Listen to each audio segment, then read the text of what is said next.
Hi there, Dr. Mendenall here. Parent teachers, I'd like to show you a few more pages that are just in front of chapter 7, right before lesson 1. Lesson 1 starts on page 443. This is just before that.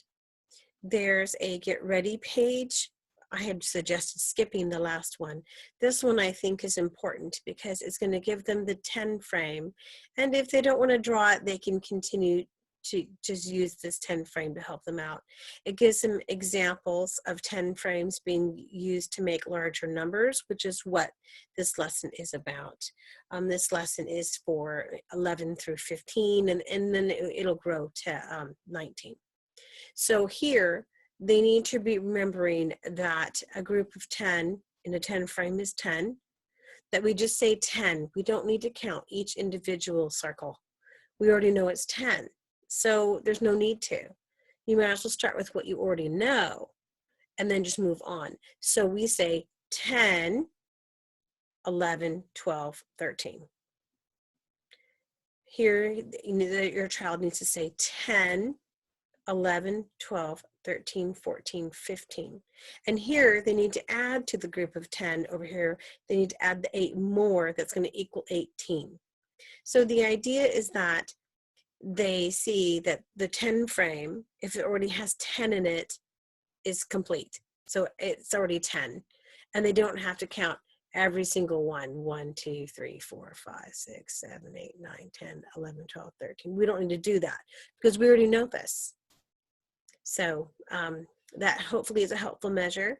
From there, when we get into the lesson, I want them to say 10 here and write a 10, and then put a plus sign and put a 3 and be able to say that this is 13.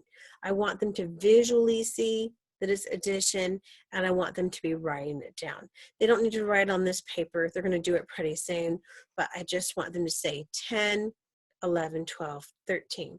The other nice thing that you have besides the vocabulary, which for you won't be backwards. So it gives a representation of each number with that 10 frame, and it has to write it on the back, right? So besides that, you have another little helpful, handy activity that will help if you think your kiddo is going to struggle with counting beyond 10, or they just want something kind of crafty to do.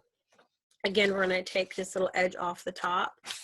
And what I like is it gives me directions, and it tells me I'm going to fold it and cut it in the middle. So that means I cut the orange part off first. The kids are going to yell at you if you do this part first because they've been taught. Okay, so after that orange part is gone, you fold it and you cut it here because we always cut on orange and we always fold on green.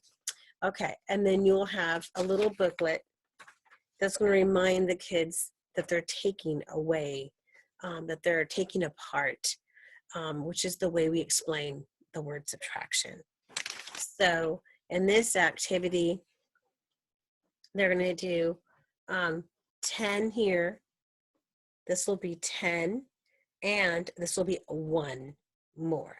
10 and 1 more make 11.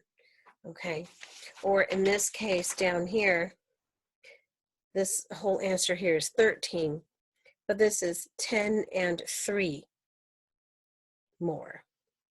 So they can see that 13, if I take a part away, is 10 and 3. 15, if I take a part away, is 10 and 5. So I hope these videos are helping out. I hope they have fun making these little things here, and they can have that out as they're doing the math problems. And chapter 7 is all about a group of 10 and a group of something else. When we start this chapter, it just has and, so it's 10 and 4 more, so it's going to be plus. And then we have to take apart numbers when we get to page 449. That's lesson 2. And so in lesson 2 is when we start with 13 and we have one group of 10 and one group of 3. So 13 is made up of 10 and 3. Thank you so much for all your help in this, and see you next time.